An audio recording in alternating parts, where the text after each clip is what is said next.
Hello, this is Tony Heller from RealClimateScience.com, setting the record straight about climate. This is part 2 of my Climate Collusion and Fraud video.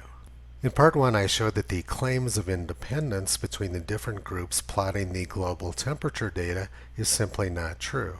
All of these different groups use approximately the same data and approximately the same methodology. The claims of independence between these different groups has little to do with reality. I also showed that the historical coverage of high-quality temperature data around the Earth is much too sparse to establish a credible long-term temperature record. And additionally, I showed that NASA claims that they're not tampering with temperature data to remove the warmth of the 1940s are simply not true. This is an older version of Reykjavik, Iceland temperatures, and this is a newer version. They removed the warmth of the 1940s. Now let's take a closer look at how that occurred. This ClimateGate email was sent from Tom Wigley at the National Center for Atmospheric Research to Phil Jones at the University of East Anglia and copied Ben Santer at Lawrence Livermore National Laboratories. I'm going to read a couple of key paragraphs which I've highlighted. So if we could reduce the ocean blip by say 0.15 degrees Celsius, then this would be significant for the global mean, but we'd still have to explain the land blip.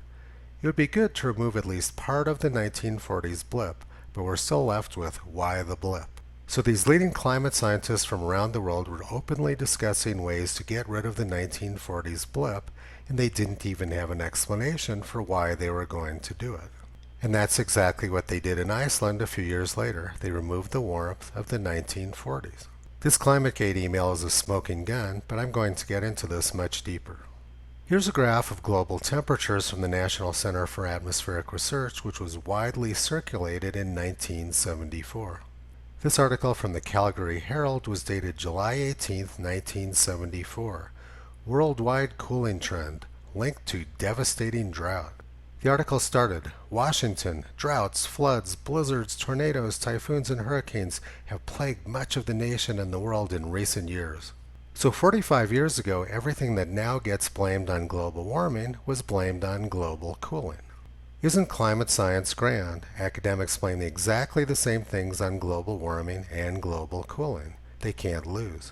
And here's the same story in the Lincoln, Nebraska Sunday Journal and Star. Global climate believed returning to harsher state, and it's because of this cooling trend.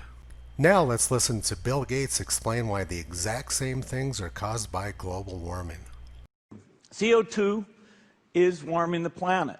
And the equation on CO2 is actually a very straightforward one. If you sum up the CO2 that gets emitted, that leads to a temperature increase. And that temperature increase leads to some very negative effects.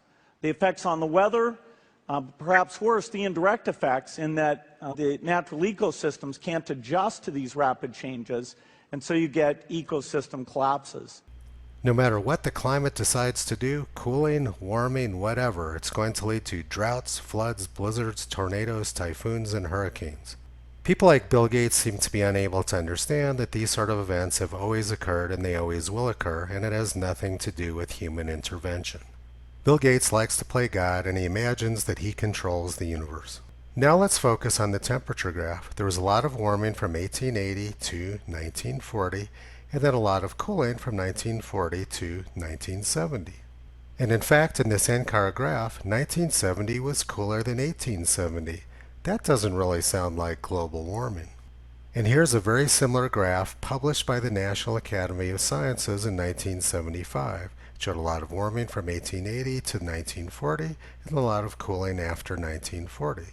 This graph was only for the Northern Hemisphere because it was understood at the time that there was not enough valid data in the Southern Hemisphere to make any meaningful comparison. And if we look again at the current NOAA map of where they have daily temperature data from 1920, we can see that that's true. There's almost no data from South America and Africa. So why are they pretending that they know what Southern Hemisphere temperatures are?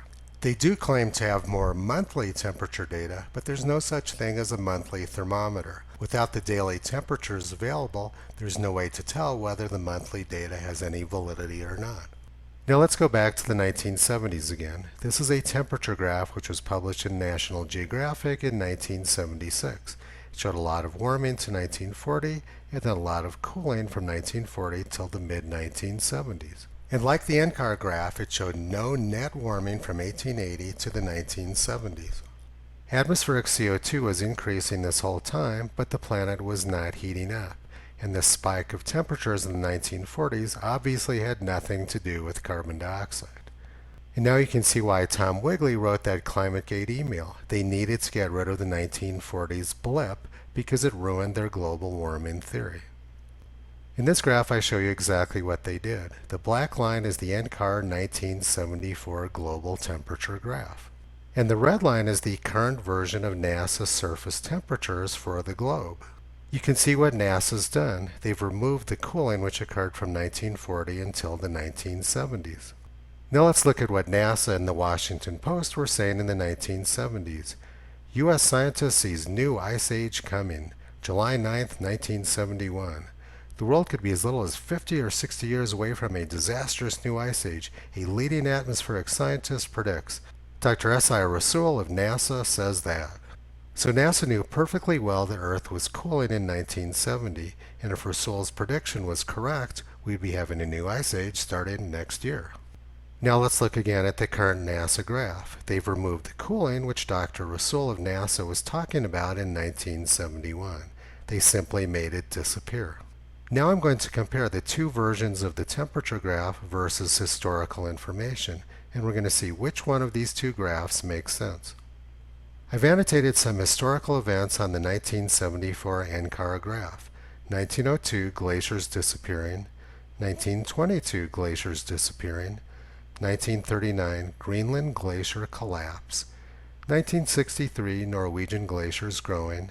1973, Iceland blocked with ice. Now I'm going to show you the historical information which corresponds to these annotations. Here's an article from the Australian Town and Country Journal dated 16th August 1902. Alpine glaciers disappearing. The famous glaciers of the Rhone have shrunk several thousand feet in the last 20 years, considerably more than 100 feet a year. And over here on the right, I've annotated with this turquoise arrow the time period which the article refers to. You can see NASA shows this as being an extremely cold period. Glaciers were melting during the coldest NASA years on record. Normally we would expect ice to melt when it's warm, but NASA shows ice melting when it's really cold. Now let's look at 1922, world growing warmer. European glaciers are everywhere receding. The ice fringes of both poles are retreating. Even during the comparatively short space of time that the Antarctic has been visited by man, the ice has retired some 40 miles. So the Ross Ice Shelf in Antarctica retreated some 40 miles during NASA's coldest years on record. Now let's jump forward to 1939. Greenland's glaciers melting, says scientist. Stockholm, Sweden. All the glaciers in eastern Greenland are rapidly melting, declared Professor Hans Almond, Swedish geologist. It may without exaggeration be said that the glaciers, like those in Norway, face the possibility of a catastrophic collapse. Now let's look at the NASA graph again. The glaciers of Greenland and Norway were collapsing during NASA's coldest years on record. Obviously this doesn't make any sense. Now let's jump forward to 1961. New York Times, January 30th, 1961. Scientists agree world is colder. An assembly of specialists from several continents seem to have reached unanimous agreement on only one point. It's getting colder. But the NASA temperature graph shows it getting warmer, not colder. Now let's go to 1963, Canberra Times. Glaciers grow in Norway. Norway's glaciers are in the process of becoming thicker again after a period of 200 years of gradually melting down. So wait a minute, in 1939 the glaciers of Norway were collapsing, and in 1963 they were growing, yet NASA shows 1963 warmer than 1939. Sorry NASA, I'm just not buying your fake temperature graph. It doesn't make any sense. Now we're going to go to National Geographic in 1976. Sea ice has returned to Iceland's coast after more than 40 years of virtual absence. And the U.S. National Science Board said, during the last 20 to 30 years, world temperature has fallen, irregularly at first, but more sharply over the past decade. But NASA has completely erased the cooling which the U.S. National Science Board was talking about in 1974. This graph is fake. NASA's temperature graph shows glaciers disappearing when it's cold, and they show ice forming when it's warm. They've developed a new form of physics. Now let's compare the historical record to the 1974 NCAR graph. They showed ice melting when it's warm, and they showed ice forming when it's cold. This was back in the days when physics actually applied to climate science. The 1974 NCAR graph matched the historical record, but the current NASA graph does not. This graph does not make any sense and does not bear any resemblance to reality. Now we're going to look at one more smoking gun of data alteration. In 1989, Tom Karl, the longtime head of NOAA's National Climatic Data Center, made these statements. Analysis of warming since 1881 shows most of the increase in global temperature happened before 1919, before the more recent sharp rise in the amount of carbon dioxide in the atmosphere, said Tom Karl of the National Oceanic and Atmospheric Administration. While global climate warmed overall since 1881, it actually cooled from 1921 to 1979, Karl said. Tom Karl, who finally retired shortly after President Trump took office, was saying very clearly that carbon dioxide was not controlling the atmospheric temperature. And he said that temperatures decreased from 1921 to 1979. Next, let's look at the current NOAA global temperature graph. Now they show a lot of warming from 1921 to 1979. But in 1989, Tom Karl said that that period was cooling. NOAA has altered their data to turn cooling into warming, and these dashed lines show prior versions of their data set. They keep cooling the past more and more over time. This graph shows the changes which NASA has made to their global surface temperature since the year 2000. They've dramatically cooled the past and dramatically warmed the present by more than half a degree Celsius. So now let's go back and look at this amazing graph showing agreement between 5 different independent agencies. They all show the same fake data, which doesn't make any sense: ice melting when it's cold and ice forming when it's warm. What we have going on here is collusion to support a political agenda. These scientists were openly talking to each other about making alterations to the temperature record, and that's exactly what they did. Toto has been sniffing out the fake global temperature record for the past 12 years, and he always enjoys presenting it to you. You can visit him on the web at realclimatescience.com.